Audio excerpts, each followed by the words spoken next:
Welcome, everybody, to the 14th episode of the Exploring Aliveness podcast. I have my friend with me, Sarah.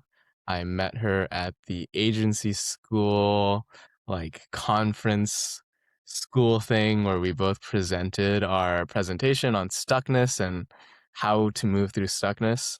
I feel like it both involved a lot of parts work, involved being with ourselves, and then being with the parts of us that fight um, internally, like the ways that we fight ourselves internally, basically. And I wanted to have her on to talk about that more because I feel like that's a topic that's pretty alive for me. I'm curious about what her thoughts are on it and to explore more of my thoughts on it. You can pass it to Sarah, say hi. Let me get started. Yeah, glad to be here. Do you want me to introduce myself? Okay. Yeah, I'm here in Victoria, British Columbia, and I do a lot of different kinds of coaching, from helping people connect with what they find meaningful, work out pragmatic paths to that, untangle blocks. Using a lot of parts work approaches, somatic approaches, like where do feelings arise in the body, and I also help with psychedelic integration. Cool. So I'm gonna ask you, what is your experience of the internal fight? Yeah. Um, well, it's definitely been shifting recently. Um, what do I want to say here? Um, Something that is on the edge of my kind of learning and growing here is this sense of it was pretty recent that I, in a therapy session as a client, realized that I had been holding on to feeling bad as a way to try and make sure that I would take care of something um, that really mattered to me. Like feeling bad until it was resolved. And, there's this kind of realization of like, wait, does that work? Not very well. And it's the question I'm exploring now is okay, if I let myself feel good and spacious, will I care for the things that matter to me? Um, yeah. How's that landing in your system? It's a work in progress. I mean, I think that even having that as a possible stance is pretty cool to explore. Yeah. And, sometimes what that looks like in practice is like noticing when I am either avoiding something or just feeling grindy, like, oh God, this feels like I'm wading through a bog. And not even in the way I like to do. I used to study ecology, and sometimes bogs are great, but like really struggling with something and just remembering to pause and like do some journaling or like feeling stuff in the body and parts work and seeing if there can be some clarity coming through. Mm. How much of the like what I'm getting from this is like there's a way in which like you can feel good and be productive and feel bad and be productive. Um and then there's like a question that's coming up for me as you share that is like how much of the feeling bad to be productive is the internal fight? Um yeah, tell me more. Yeah. Um so I guess there are a couple different levels here. Um maybe some sensation or experience comes up and it's not pleasant and you want it to be different, but there's nothing internally in the way of resolving that.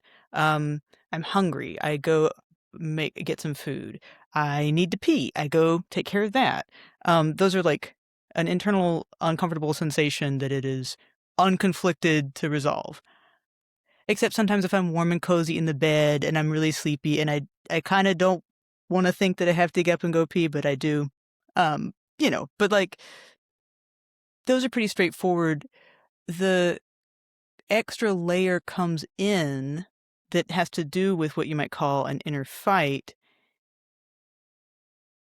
I've heard it. I read recently an article and watched a video, which I can tag what those are, um, where folks were talking about this is a situation where one part of you does not trust that another part of you actually cares about the thing and will do the thing.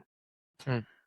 Yeah. Um, this was uh, when I was in California. I had a good conversation with Ari Nielsen and was checking out his Substack. And um, there's an article there about, oh God, I'd have to go grab the actual title, but it's like something about like the option method as Kadag and Lundrup. These are like Vajrayana Buddhist words, and there's a video on there with uh Andrew Blevins and Derek von Iddersum talking about this, and they were the ones who were saying, hey, this is, holding on to feeling bad about something is a strategy of, when parts of you are in conflict about like, and don't even really see the care that you have for a thing, or like don't trust that you'll follow through with it. Mm. Cool. It's more, so like the way that I'm interpreting it as you're sharing this is like you have your wholeness, and then different parts of you have different jobs, right? And then like this part's gonna do this job, and this part's gonna do this job, and then there's like this one part that's like, I don't trust you to do your job, and I don't trust you to do your job, so I'm gonna like hold on tight and not, and then like hold on tight and try to do everything or something along the lines of like try to do more than it needs to do, um, which creates like this like holding, um, creates resistance, creates tension, and the other parts don't get to do their job. But this part is also doesn't know how to do its job, maybe, do that part's job, and then there's like just like feeling bad that happens in the system. How does that land? That could be like a sort of general tension and malaise and sort of like, oh, this whole committee works poorly. I think there's another thing that could be like the specific extra bad feeling is not just I have I am uncomfortable in this moment. I'm too hot, too cold, hungry, thirsty, in pain, whatever. But I am imagining a situation that is not here and now, and that um is tied in with some story about me being bad or wrong or not like okay. And then that causes this extra layer of like emotional unwellness, pain, hurt, discomfort, and I am sort of hitting myself over the head with that uh to try, or like poking myself with that to try to get me to do a thing to relieve that.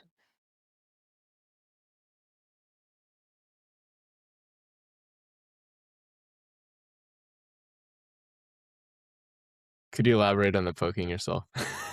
Yeah, like okay, so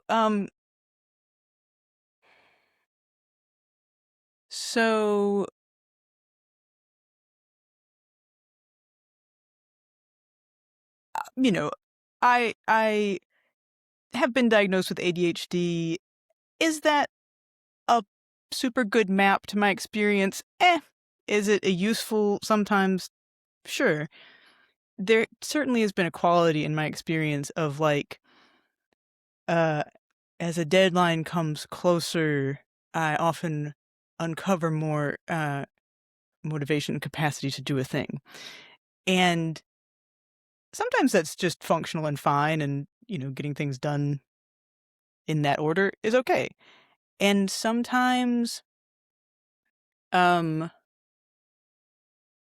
yeah, just there's been, in my experience, this extra layer of um awareness motivation. So not just towards, not just like I want a thing, I want to cause a thing that I value or like, but I want to avoid a feared or unwanted outcome. and this extra layer of like I will I almost like I already am bad or wrong or not okay until this situation is resolved. Um, uh, I've heard this described as pre-success failure. Like, I think that's probably from my ex-husband Malcolm Ocean probably describes it like that. Um, and yeah, that is that style of motivation. You know, we often like put these together when we're kids and just reaching for like what kind of scaffolding could possibly help us get navigate the world, and it kind of does push you in directions, but it's not the most effective, and it builds up a lot of resistance too. And that's been the biggest thing I've struggled with, kind of my whole life. But making more tangible progress working with it more recently of like, oh, that motivation also creates these like, ugh fields or like awareness. Like I don't even I am going to just avoid this entire situation because I don't want to think about the possibility that I am horrible and bad and wrong and not okay. Um, that is distinctly unhelpful for causing actions in the world toward goals. Okay, so I got like multiple pieces here of like Yeah, there is direct experience, there is an yeah, experience, and then that's gonna bring up some emotion, or sensations or whatever.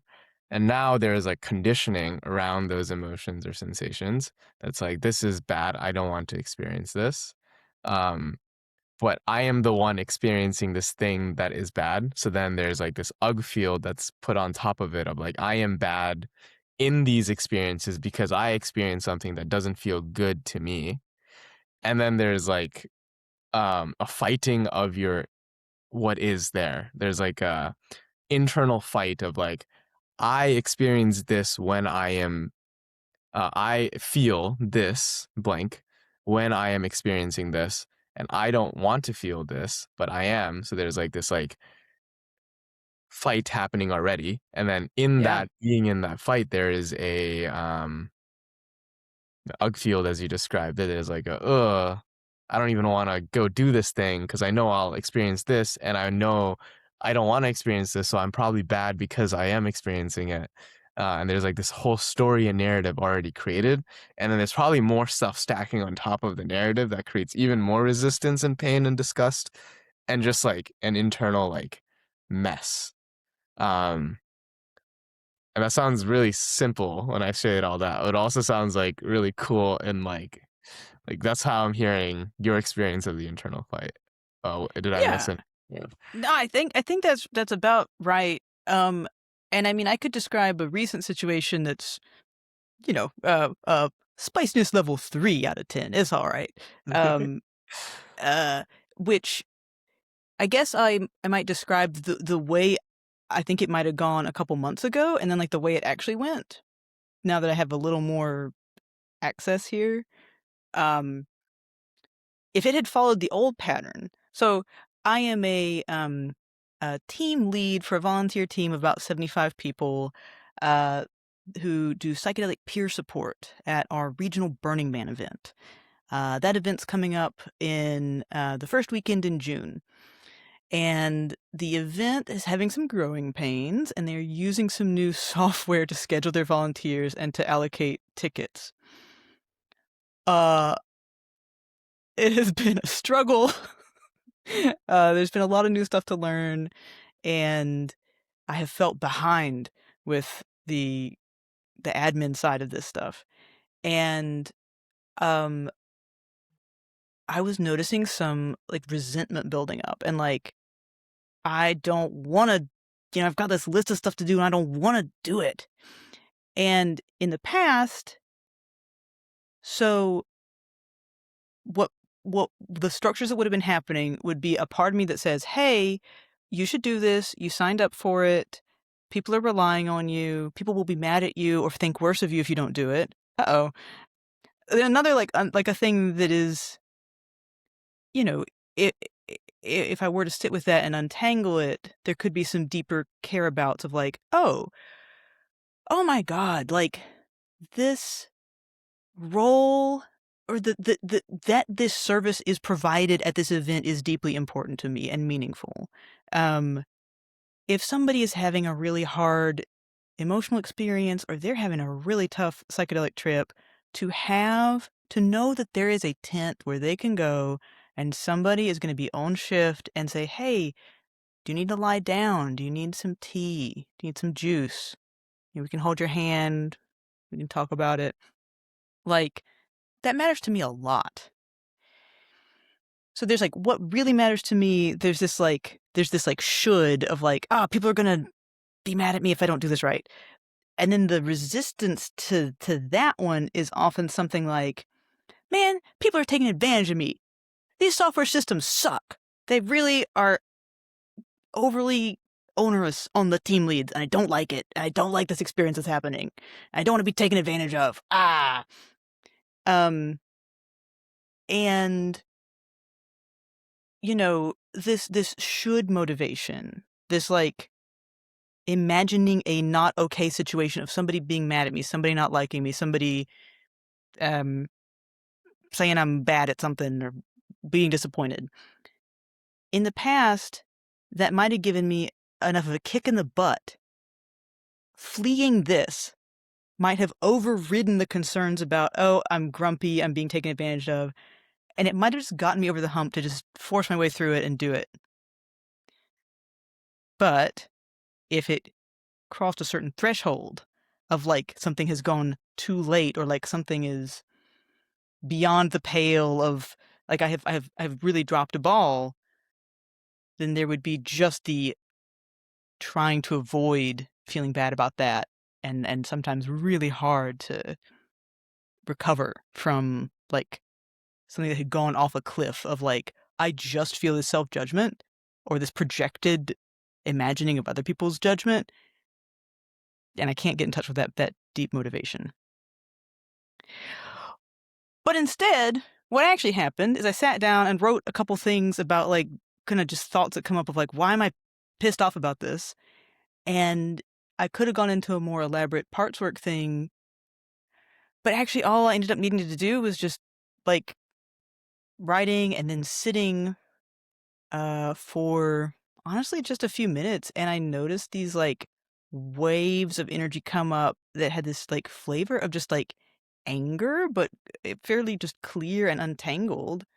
And um what did I do? I ended up like sending a couple messages about the ticket software and what I needed to do there. And it was just kind of clear. And I just like took care of some other emails and admin stuff without the sense of fighting myself about it. Cool.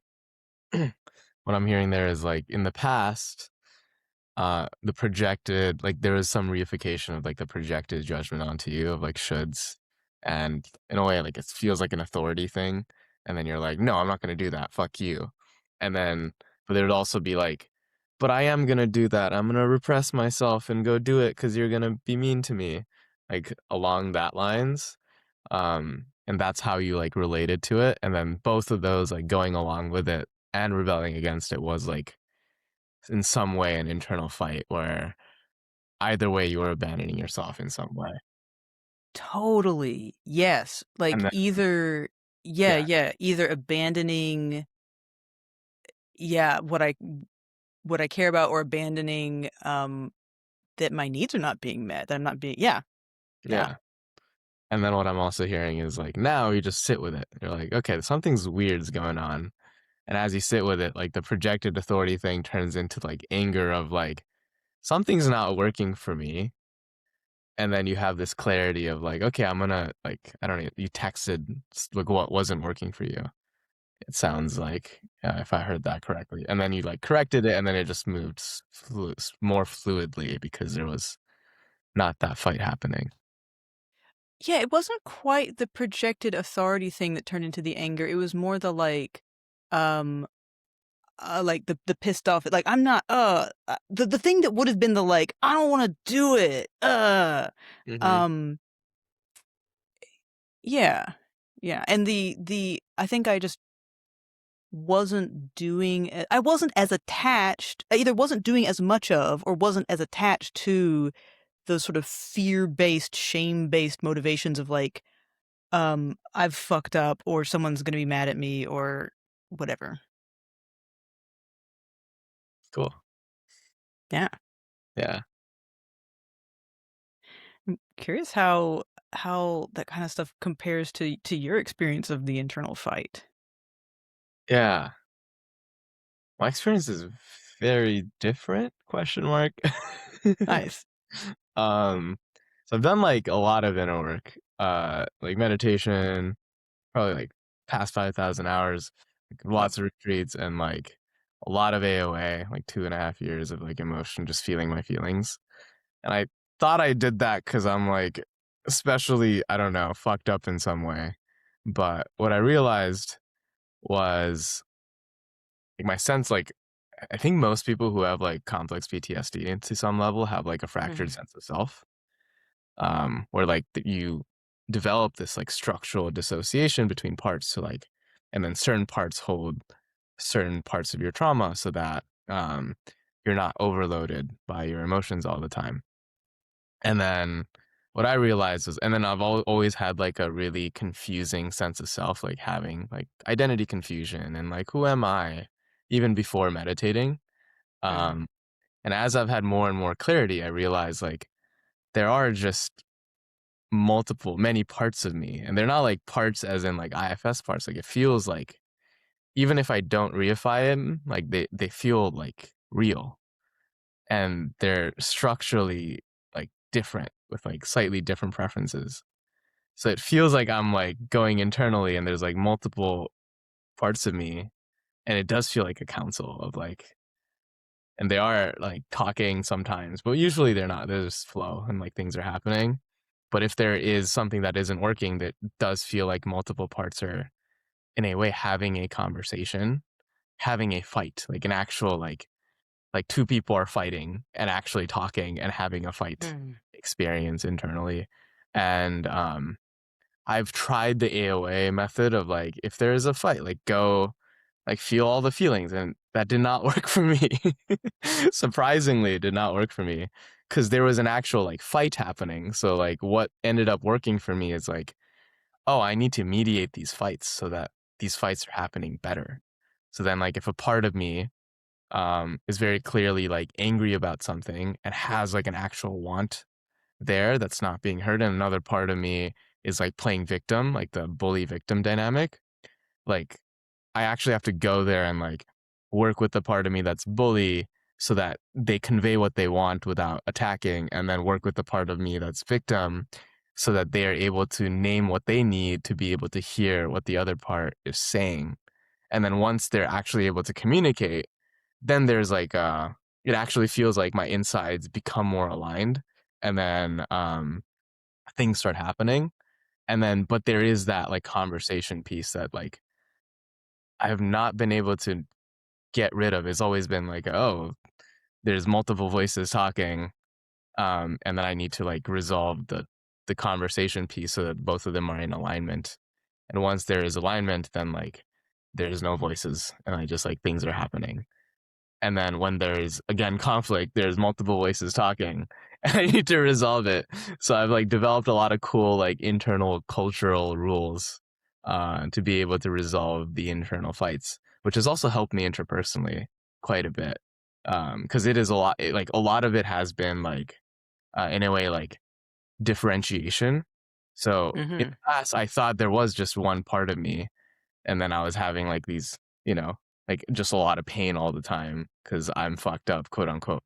But it was just, like, really codependent, like, I had parts that were, like, codependently enmeshed with each other and, like, doing weird shit. So then I was like, "Oh, if I differentiate these parts into, like, actual solid 2 different parts, then it hurts less." And I'm able to have them have clear conversations, and it feels more interdependent where, like, this part sees things that another part doesn't see, and this part has wants that this part doesn't, and then they're able to actually rely on each other instead of, and then have their own gifts instead of, like, um being enmeshed, as in, like, one part is kind of like power under manipulating another part to do something for it instead of asking cleanly for what they want, or one part is dominating another part so that they get what they want. Like there's no longer that happening. So there's like less internal confusion as a whole. But also I don't know, it still feels like different. Like when I talk about my internal experience, it still feels different. Um, but that's how I experience the internal fight of like, there is an actual like internal fight happening. Yeah. Yeah. Yeah, I mean, I sometimes have more strongly, like, personified or vivid kind of internal parts, uh, for sure, and, oh, man, but you brought up so much interesting stuff that I wanna just, like, kind of reflect a little bit. Um, yeah, for I mean, like, the structural dissociation part, like, that's, there's a thread that we could follow there about, when different parts are, gosh, like, wanting strategies that are, like, incompatible or, like, have set points that are incompatible, like, that can be really tough, especially if, as you said, like, if you're relating to it as one blob that just has, like, absolutely no comfort point. Like there is no place in this possible state of things you could do or be that is comfortable. If you separate that out and differentiate it into like two subsystems that are like wanting like oh my god, it's like a thermostat. Like let's say that like if one part of you wanted it to be at 80 degrees and one part of you wanted to be at 60 degrees and 70 degrees was not comfortable because both parts of you are upset. Yes, Differentiating that makes it easier to at least get clear on what the shape of the conflict is. Um, that's so I like, have, I feel seen in that. yeah, I mean, I could almost draw like I have some years ago was navigating that, but with like attachment stuff, like not just sort of like part of me had a oh my god, I actually do almost want to draw this. Let me just um like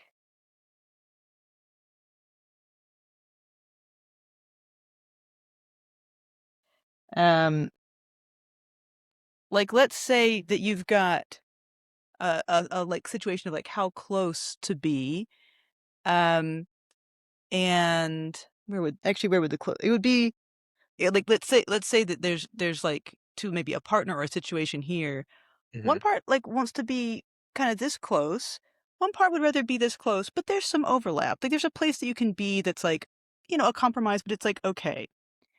But, in this situation, if this is, a partner situation, one part wants to be this close, one part wants to be that close, and there is like no comfortable common ground, like that is the can be a very painful and tricky situation to navigate. Yeah, I've had that. Like I don't know, that's like my experience day to day with like every decision. It's like multiple Yeah. completely different wants, and then it's like, oh fuck, how am I gonna navigate this? And then you need like a really good internal like culture to be able to like have those difficult conversations with yourself. What are some of the like moves or cultural norms that you've set up internally? Yeah, one thing that I came up with is like, no emotions at each other, but hurting each other is okay. Hmm. Like it's like very like, it's like, oh, that's funky, how does that work, right?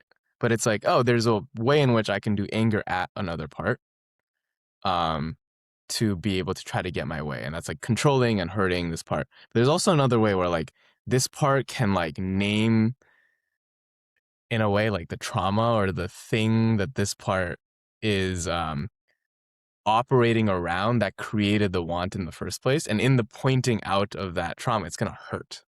Oh, um, okay. so there was like what I realized was like, if I'm not letting myself hurt myself, then I'm never gonna have any resolution.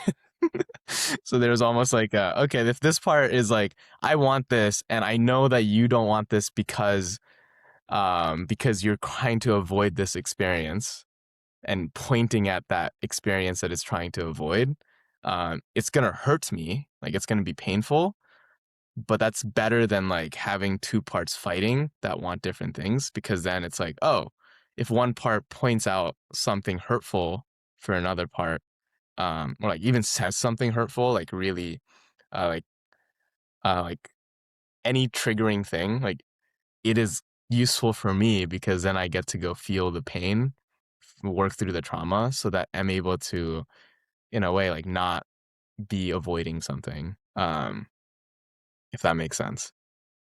It sounds almost like there's a difference between, um, hurting one part hurting another as in, like, adding extra new hurt, like, "Oh, stop punching yourself," Yeah, yeah, versus, drawing attention to a hurt that is already there. yeah, Like, "Hey, buddy, you got a sore tooth that you're not paying attention to. Ow, ow," you know? Yeah. yeah. A There's like soul toothache. yeah, it's like Yeah, a soul toothache. It's like, oh, yeah, you've been hurt, and it's like I'm gonna yeah. point out that hurt continuously, because if I don't, in a way, like I'm gonna trigger you, because if I don't trigger you, then like we're not like we're. It's almost like you don't own this body. Like this part, it's like you don't own this body, and you don't get to like decide just to avoid your pain how we make decisions. And it's almost like every part needs to be okay with being hurt and also hurting other parts so that we're able to actually collaborate. Or else, like the avoidance of the pain causes more pain internally um, than actually feeling the feeling, like the pain. So it's like being triggered is great because I'm like, oh, if I'm triggered, then that means like there's a pain in the past that I've not felt yet. Um, so that's like one internal cultural role that feels really weird to say out loud, but like has helped a lot. And then another piece is no one is a leader. Mm, Like no one's in charge and everyone is in charge, basically. And that's basically like there's a way I noticed like one part that was really good at covertly manipulating other parts to do its bidding. And I realized that this part had so much power over all the other parts because it was like continuously covertly manipulating them and then also playing the victim all the time. And I was like, oh, a part of me, I am doing that. and then and then what happened was like I met someone externally who like mapped really well to this part internally, mm, as in like they covertly manipulated the people in their life in a way and also like showed up in this way that was like really victimy but also like really vulnerable. And then I noticed myself like not being able to say no at all and like doing everything they tell me. And I was just like, what's happening? What am I doing? How can I not say no? And then I like noticed that internally of like, oh, that's what I do to myself. And then that became a very clear, like, okay, so we can't, like, if we are manipulating ourselves in this way, then other outside people are going to be able to do that to us. So it was like, if you want something, you have to name it. Like, it's like I want blank and I want to do it like this. And I have to ask other parts of me, I want you to help me with this, or I want help with this. And there's like it's really odd, but like, it's like a part is scared of being rejected by another part. Like, yeah. but I just had to work through that because if I didn't do that, then there was like either covert manipulation or like overt manipulation, like domination happening internally. And it's like both don't work. So there's like it's kind of like a council. Like everyone is a leader, but no one is a leader because no one is in charge as a whole. And then everyone needs to name their wants. And it's almost like I want this. What are your objections? And if there's any objections, like, cool. Like, like what are your, and then you listen to the objection. It's like, okay, let me refine the wants based on the objection. And then like this like council approach has worked much better. And the reason I love AOA is they have principles as the authority. And it's like, okay, Mm, everyone adheres to the principles that I have for my life. And that is like the central authority of like loving courageously, we are all inherently good and all our wants are inherently good, so we can't judge each other for our wants. Um, having wonder for like every part needs to have wonder for another part, basically. Um, I had like honor the wholeness, so like everyone needs to agree if we're gonna make like a big decision. And then there was like a couple other, what is it? Find the play. If there's like playfulness in anything, there's like a lot more ease in the system and like more agreement in the system. Um, and then touch reality. So like it's like speculating internally has not helped. So if any part is speculating how the Mm. future will work, it doesn't work because like another part might be like, this is how I want things, and this, it's like, so it's like scratch all of that. It's like, what do you want? Let's go test it. Like touch reality. So then it becomes like we adhere to these principles as the authority, and also every part of me is their own authority in naming their wants and showing up in that way. And then if any other part disagrees, they need to say no clearly, or like it's not going to work. So there's like, those are like, in a way, the cultural rules internally that allow for more enjoyment and ease to show up in my life where I'm not fighting internally as much. Yeah. And are those the same, are those from The Art of Accomplishment, or are those, ones that you've also, like, made and modified for yourself? Yeah, they have a course called the Great Decisions course where they teach you how to make principles. So that I've taken that twice. So I've iterated on my principles for like a year and a half. Um, so I've like had like 20 plus versions of my principles and like, Okay. Oh, yeah, wow, okay, so those are ones that those are personal to you. yes. Hell yeah. Yeah. Yeah. And like you Wow. constantly keep testing them. And if they don't work, then we iterate. Ooh, I have a okay, I am I'm pulled in sort of 2 directions of curiosity here. One is about, like, what is the meta process that holds the iteration and the counsel and the et cetera? Um, and then maybe bookmarking to come back to the, uh, I don't remember the exact phrasing you used, but something like, "You are deeply good and your wants are deeply good." I'd love to come back to that as well. Yeah. So the meta thing is like, it's really weird because I'm saying but Mhm. like I have a hard time identifying who I am Yeah. because it does feel like there's parts, like there's like four, five, eight, nine of us, and none of us feel like fully me, but all of us feel like me, you know? So I'm just like, I feels non-personal internally for me. Like I refers to Samek, and Samek is a system. The system has parts. And I'm like, okay, we refer to each other as I.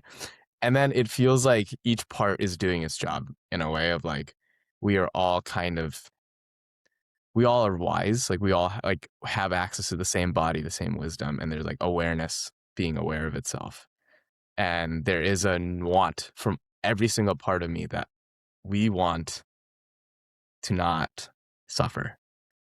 Like we want enjoyment, we want joy, we want play, we want enjoyment, ease. So then like the principles kind of made themselves because like every time it didn't work, every time there was suffering, every time there was a fight that wasn't working internally, then like we iterated because we all had the same want of having a clean way of showing up in the world. Um, and that also like adds to the second piece of like, it's really complicated being Samek. And I don't want other people to have to hold that of like, oh, Samek shows up in this way and this way and this way. And it's really complicated and annoying to have other people have to hold my complexity and multiplicity. For me, at least, it feels a little self-obsessive. So there's like the second piece of like, how simple can I make simple? Like I'm already complex, but like how simple can I make like my behavior so that all that showing up is like I want to show up in the way that I want to show up and I'm showing up that way. Um and that also requires a level of like self-containment where like I'm not asking other people to hold my internal fight for them, for me, if that makes sense. Yeah, I think that's wise or skillful, and also I think that, even if, like, the way that you are, um, mapping your internal experience or the way that that is divided up. I have a feeling that the interface that you have with the world is probably not so much more variable than other people that just, like, put their inner conflicts in different buckets. Probably Like, true. anybody who's ever described, "Well, I don't understand, like, she was hot and then she was cold, like, it just, like, turned on a dime, I don't understand." It's like somebody they're just not having the internal description that you might have, but, Yeah. you know, something different, some different facet of their experiences taking the steering wheel. Yeah. I mean, that does seem like the case of like if you're aware of it, there's like many parts, and each part is taking the steering wheel at different times. And if you're not aware of it, it's like you just act different in different situations, and you don't really know why. Um, Yeah, and the situations that seem to be the same, if they're provoking different actions, some you can't step into the same river twice. Something is different about some aspect of your internal or context or the environment. yeah. Yeah.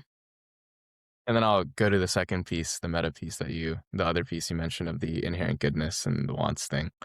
Um, so I learned this from Dora Conforti, who's like a meditation Oh teacher, but yeah. also, Yeah, yeah.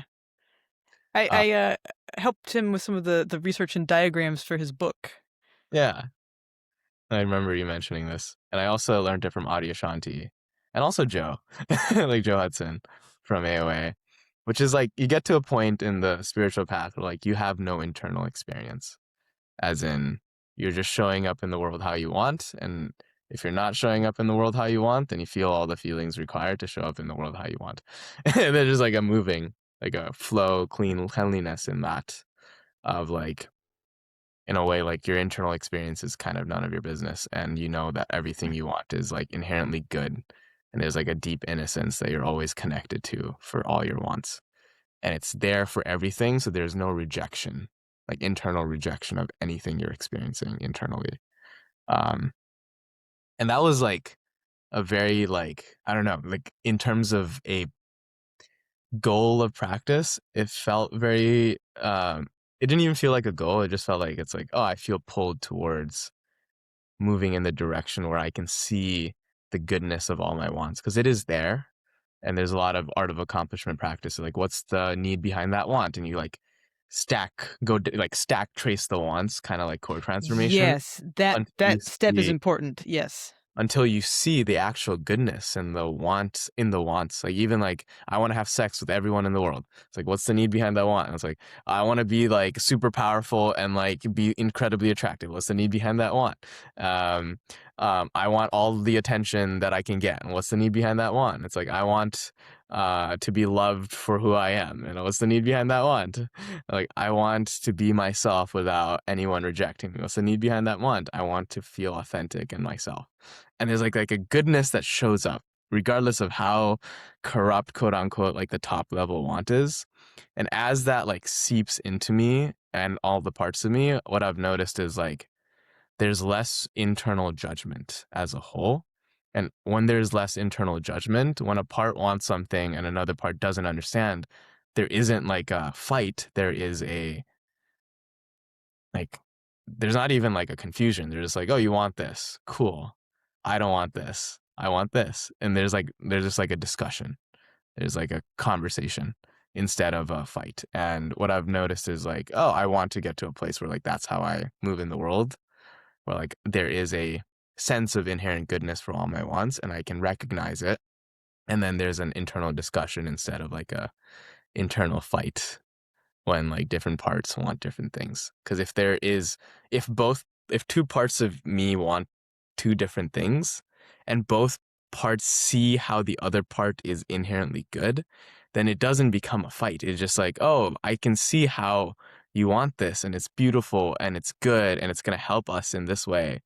And I can also see how you want this thing and it's beautiful and good and it's going to help in this way. How can we get to a place where we both get our needs met or wants met without like because if like these two conflict, then there's probably a better, different want that meets both of the needs. Mm-hmm. Mm-hmm. Um, and there's like less of a fight and more of a collaboration happening internally.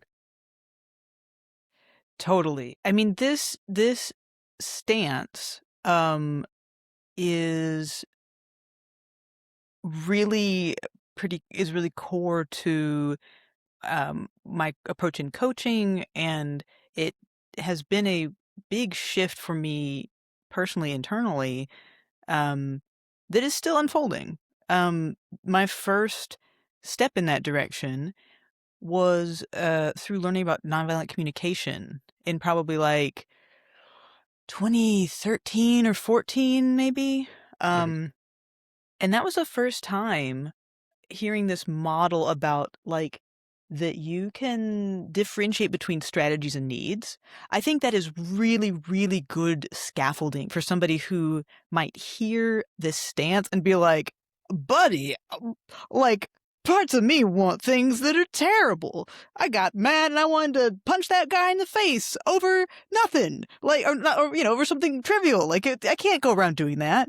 Yeah. And then to be able to differentiate, okay, there are infinitely many strategies for addressing what NVC would call a need. Hmm. Um, and then to engage with that framework that says, okay, there are like universal human needs. It's like deeply human and unavoidable and fine and good to have needs. I was like, holy shit, that was a different paradigm from what I absorbed through culture growing up and et cetera. Um, and other things have refined and added to that. There's a lot of different sort of rivers flowing into this, you know. Uh, Honestly, one is some books by William T. Powers. Um, I think one is like behavior, the meaning of perception. I can look up, I can, send you which ones these are. But perceptual control theory was kind of pretty early on, Sounds so you cool. know, in like, and that's basically describing all of these internal subsystems as kind of like a flock of thermostats, like all these, aspects of you kind of almost fractally trying to control for different set points. It kind of flows into all this Carl Friston predictive processing stuff that gets more complex to try and understand, but that's more the things that folks are using now. But um there's the NVC, the perceptual control theory stuff, and then moving into like coherence therapy and core transformation and IFS, like internal family systems parts work. Like all these stances have a commonality of like uh if you are having like any aspect of you that is trying to cause something in the world is acting from some deep positive intention for your well-being.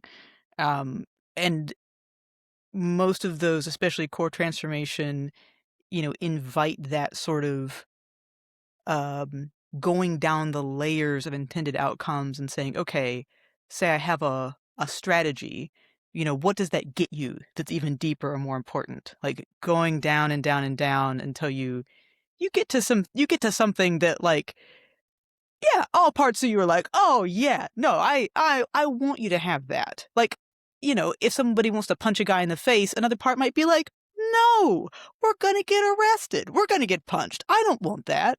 But if it's like, I want to be respected, and then like, yeah, maybe they'll be like, okay, yeah, no, that's great. And maybe even deeper, I want to feel it could go in the direction of safety or power or like, there's something it's gonna get down to something more fundamental and core about being okay. Um, and also, more recently, this is it kinda ties in with, some of these Dzogchen ideas that have been getting back to be involved in this, group called Evolving Ground, and so some of the things they're writing about are also like, yeah, like, there's this foundation of, like, deeply okay, like a foundation of deep okayness and a process of untangling more and more clearly the like the wantingness and acting from that. Hmm. You gave so many juicy pieces. Yeah. There is another tag from the that comes out of the coherence therapy that is also kind of useful, because sometimes if a part's trying to do something, sometimes that thing is not directly uh trying to cause a good thing for you. Sometimes it's like a side effect that's of like another strategy. Um, so that can be a little what I call it, like a little extra thing to keep in mind occasionally to make this a more full model. Yeah. I've been reading a lot of Dan Siegel recently, who is, let's say, like pretty top name for psychology as a whole. And he has like a motto of like the sense of self is like a four-dimensional thing where like it takes into account every experience you've ever had until now. And your sense of self is like you're holding everything. And it's like this Mm. predictive processing like self model that's currently being generated to create like the next outcome. Like the action is like always like create the outcome you want. Um, but then like trauma is in a way like that structural dissociation model, but also like that model of like, oh, it is stuck priors, like priors, Yeah. like predictive gates or like the weights for how predictions are made. When there's trauma, there's priors that can no longer be activated because you never let yourself fully have that experience. Yeah. So you that those priors now no longer update. So now you have like this stuckness in yourself, like your four-dimensional self model now has stuckness because you have dissociated from an experience because you didn't have the capacity to fully process it in the moment. So now anything that goes through those same set of priors will use an outdated not only an outdated predictive model of the world, it will use an outdated predictive model of the world that won't update. Yeah, it's literally cached. Yeah, it's like, Yeah. you gotta like when they say, "Oh, clear your cache," Yeah. you know. And I really Um, love that model of trauma because it like becomes so like simple. Like it's like not shame based at all. Um and it just like becomes a job of like, oh yeah, like how do I unstuck those priors and like fully have those experiences and have build the capacity to be able to like the safety being I don't like window of tolerance. It's more like window of capacity. Like, how do I develop the window of yeah. capacity to fully have that experience in however many little bites I need to, so that those sets of predictive models are no longer predicting the outcomes that was stuck from when I experienced the trauma, quote unquote, or the experience that was too big for me to metabolize in the moment. And then, like, I feel like coherence therapy, um, IFS, core transformation, is ways in which we can update our models in the present moment to develop more like that, increase that window of capacity. Because a lot of the reason the window capacity is so small is because like a lot of like the generated outcomes, the generated wants from the system is quote unquote shameful. So then there's even more like pressure to push it away. And then in the act of pushing it away, when it is the experience we're having, there's like this fight that's kind of blowing our capacity out the window and dysregulating us. Um, and it becomes like, okay, how do we recohere the system to see that we're deeply okay? So then it comes like the evolving ground model, like we are deeply okay no matter what quote unquote want we have, none of it's bad, none of it's evil, and even if we feel them, we're gonna be okay on the other side. And now we have this like big base, this ground, this like infinite ground capacity to be able to now experience those like stuck experiences such that those priors, those predictive models are no longer stuck in the state that the trauma caused them to be stuck in. Um, and then there's less of an internal fight as a whole. Totally. Oh my gosh, so much juicy stuff in there. I may just say 3 things and then go back. Okay, one of them is short.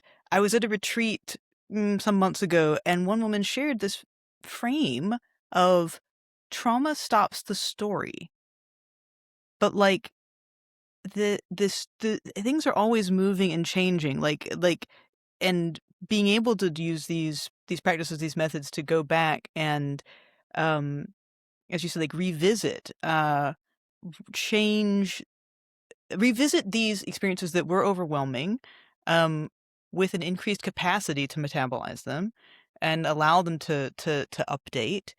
Um, that was one of the things. Oh, the other two things were the Psychedelic Somatic Institute and then, honestly, like, fear of hell or annihilatory panic.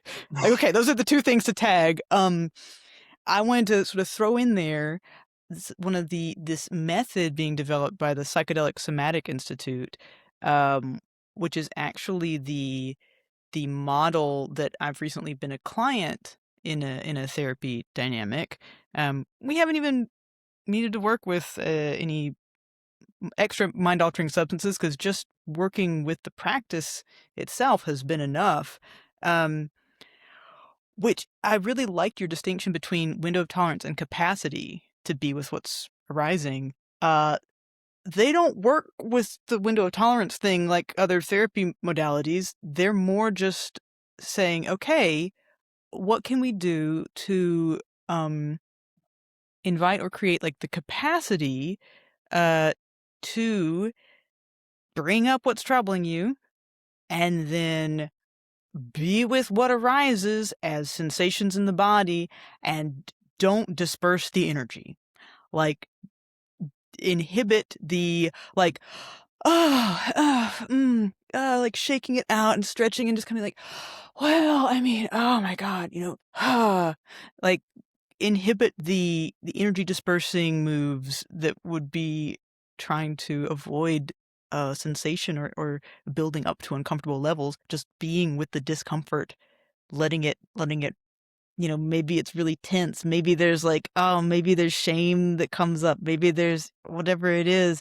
Maybe there's even like shaking, or maybe you go through like some pretty intense like activation, uh, and maybe that wave like kind of crests and breaks, and you have metabolized something. You have been able to be with something, and you have made it. You have terrified it or something instead of like having it be like walled off as like the thing. Like as a little kid you're just like, I'm gonna die or explode or something if I can't even get close to that. I'm gonna be annihilated by that. What Bruce Tift calls like annihilatory panic. You kind of like do the Dune thing of like, I feel the fear, wash through me, and I'm still here. I can't remember the litany against fear because all that's coming to mind right now is a version of it with a cat and a vacuum cleaner, and the text is like superimposed over this cat that's just like, I will permit the fear to pass over me and through me, and when it is gone, only I will remain.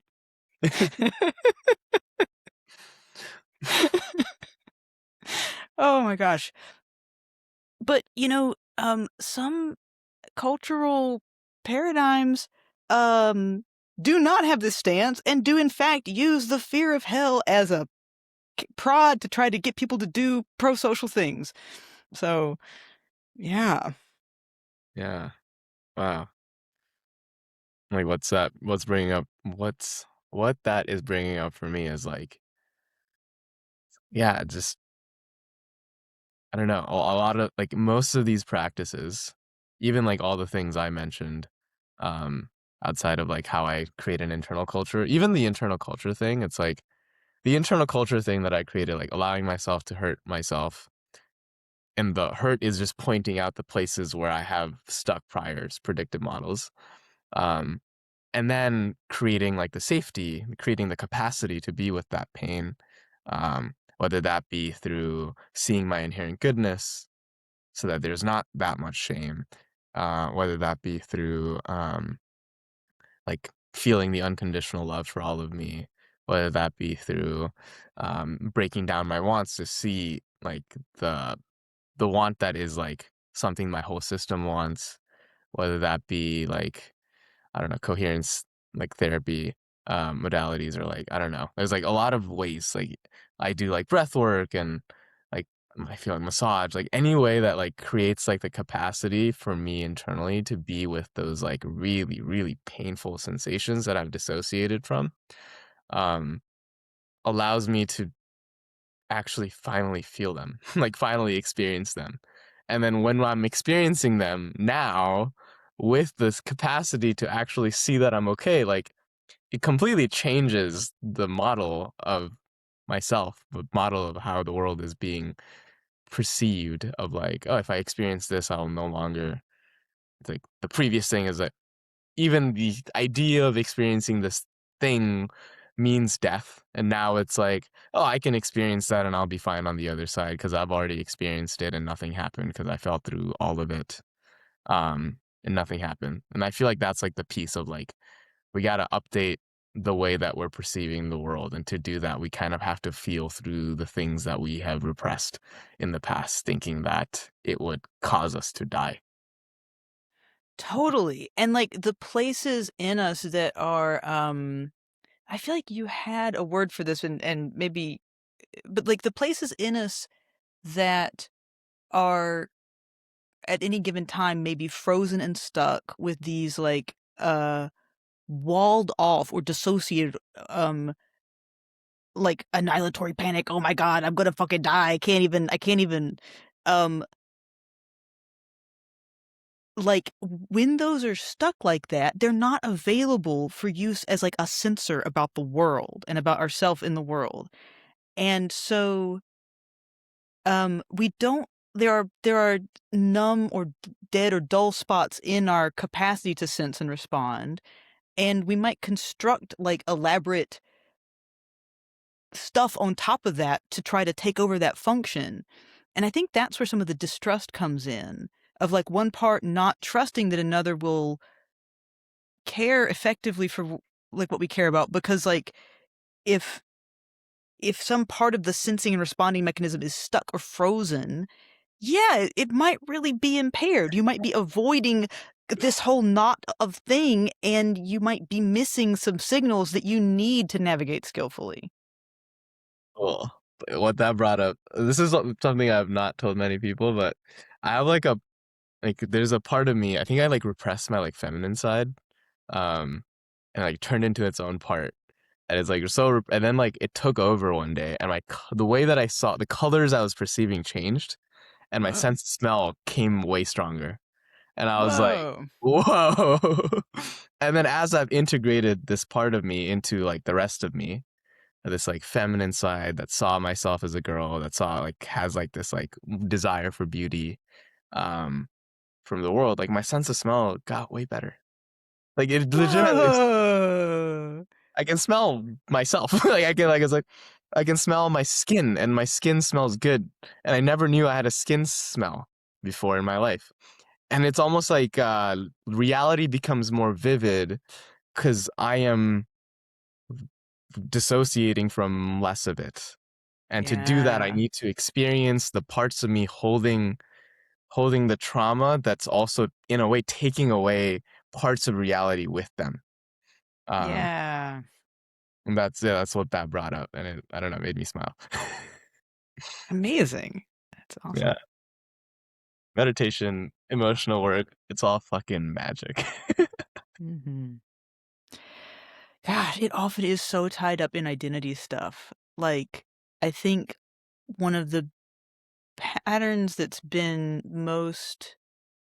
very challenging in my own life and in some dynamics growing up was when, I guess I'll use an example from a past relationship, like when an idea I had about myself or an identity of like, it is important to me to be a good partner, to be a good wife. You know, if something came up that was fixable or addressable, you know, oh, there's motivation to handle that, to work with that.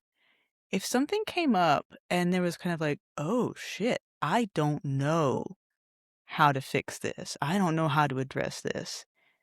Then sometimes there was this dynamic of, like, avoiding a drama panic thing around, like, what if that identity piece is in jeopardy, is, like, super fucked, and that made it way harder to sense and respond to, yeah, um some dynamic in my relationship that, like, wasn't going super well. Yeah. Like, yeah, it is like the ways that we thought we couldn't show up. That's the parts that I feel like get walled off, and they wall off not only the identity, but also like parts of our experience along with it. Yeah, because, like, I've seen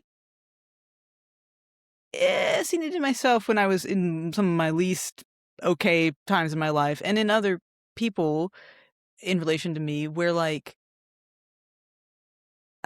somebody that I knew could not take in feedback about effectively about how they were showing up in a relationship, because it just triggered this, like, "Oh, so I'm a bad such and such. I'm a bad, like, this relationship."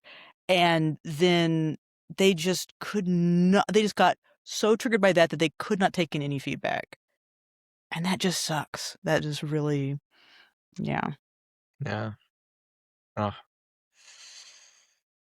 I feel pretty complete. I'm curious about what else is coming up for you regarding. I feel like we started with internal fight and then we went into like everything, and now we're Yeah. like, And we like a little bit of the interpersonal coming back in, but yeah. yeah, Yeah, this internal landscapes and how you relate. yeah. It's interesting because like what I'm like ending with is like the internal fight is just your experience with reality. Um, it's almost like the piece is like it's like yeah, it's like the internal fight is just like how much of reality are you letting yourself experience? Is like the question that comes up. Ooh. I've sometimes described some of my work as, um, helping folks mediate their internal conflicts and help these parts see that they're on the same team. But I think it is a really kind of juicy question to maybe leave it with of like, what would it feel like or mean to be on the same team like with reality? Yeah, I mean that's it, right? It's like what is it to be on the same team as with reality? Like what does it mean to not fight reality? Oh, thank you so much, Sarah. Yeah, thank you. Yeah. Um, Amazing. Thank you, Sarah, for joining me for the 14th episode of the Exploring Aliveness podcast. I got a lot out of it. This was really fun. Um, and thank you everyone for listening. Really appreciate you joining us for this episode. Have a good one. Bye. Bye.